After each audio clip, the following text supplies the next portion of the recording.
Step 8. The gut-brain connection. The gut-brain connection is the relationship between the digestive system and the central nervous system. There are many nerve endings that are located in and around the gut, which transmit signals directly to the brain via the vagus nerve. The vagus nerve also connects the diaphragm to the brain, which is why deep breathing is so helpful for reducing stress and anxiety.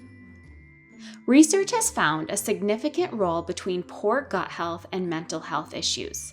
The brain and GI system are intimately connected. The very thought of eating can release digestive enzymes and cause the mouth to water before food actually gets there. The GI tract is sensitive to emotions. Feelings of anger, anxiety, stress, sadness, excitement can all trigger symptoms in the gut. It's said that many people who experience irritable bowel syndrome, IBS, also struggle with anxiety and depression and could simply benefit by taking a probiotic or changing their diet. Today, we live in a world full of gut health and digestive problems. Did you know Americans make 104 million visits to the doctor every year due to poor digestion? 60 to 70 million people in the US are affected by some kind of digestive disorder. The rates of inflammatory and autoimmune associated issues have continued to rise year after year. Inflammatory bowel disorders, including ulcerative colitis and Crohn's disease, cost $1.7 billion every year, and doctors write millions of prescriptions to combat the related symptoms. We focus so much on just treating the symptoms, but never fixing the root cause of the issue. We struggle with food intolerances and are basically allergic to everything. Kids can't even bring peanut butter and jelly sandwiches to school anymore, and gluten-free is still everywhere we turn. We have to ask ourselves why we have so many digestive-related issues and what's changed. It's actually a very simple answer. We've stopped eating foods closest to the source, and we eat only for flavor and convenience. We consume mostly foods that come in a box, can, package, a frozen meal, a pill, a supplement, a powder, a gel, a drink, or a smoothie. These are called dead foods. They provide no friendly bacteria or digestive enzymes to help the gut break down and digest the food that we eat. Think of apple juice versus a whole apple, or taking MCT oil versus eating real coconut, or fast food French fries versus a real potato. We're constantly consuming protein powders instead of just eating hemp seeds. Hemp seeds are loaded in protein. 3 tablespoons gives you 11 grams of protein, and they only cost about 98 cents a serving. They're much more affordable and much more absorbable than a processed protein powder. We are dependent on bacteria such as prebiotics, probiotics, and synbiotics to help digest our food, release energy, produce certain vitamins, regulate our immune system, and keep us healthy by protecting us against disease. These items are found in real food.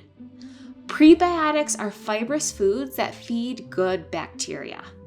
Probiotics are live beneficial bacteria found in the food that we eat. Synbiotics are foods that naturally contain both pre- and probiotics. Together, these are called gut biotics. They are basically superfoods for the gut and can improve overall brain health, mood, memory, and mental health issues like anxiety and depression. Prebiotics include things like bananas, onions, leeks, garlic, ginger, apples, oranges, berries, beans, legumes, artichokes, asparagus, jicama, barley, oats, quinoa, ancient grains, greens, root vegetables, sweet potatoes, regular potatoes, flax seeds, chia seeds, pumpkin seeds, hemp seeds, nuts, and seaweed. Probiotics are sauerkraut, raw unfiltered apple cider vinegar, miso, yogurt, kefir, cheese, kombucha, kimchi, pickles, and lemons. Synbiotics are a mixture of pre- and probiotics and include things like apples.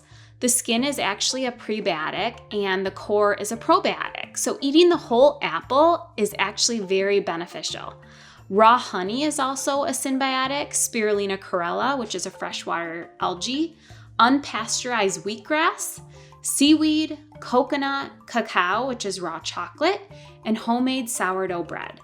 Bread should only be made with 3 simple ingredients, and it's perfectly healthy when it's just made with a good quality flour, water, and salt. Over maternity leave, I mastered making my own sourdough bread recipe, and even though I eat more bread than ever, I've never felt healthier. When you make bread the way that it should be made, it will naturally go through a fermentation process and a rising. This creates a lot of live beneficial bacteria in the bread, and the fermentation process actually creates a bread with higher mineral content.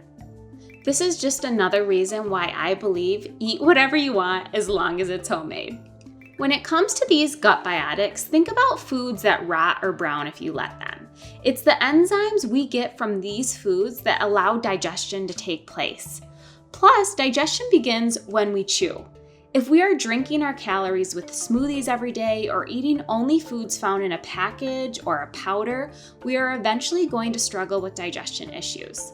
The answer doesn't come from taking a digestive enzyme or popping a lactase enzyme before we eat a slice of pizza. When we start to eat more foods that contain gut biotics, think foods closest to the source, we can start to heal our specific digestion-related issues versus just treating our symptoms.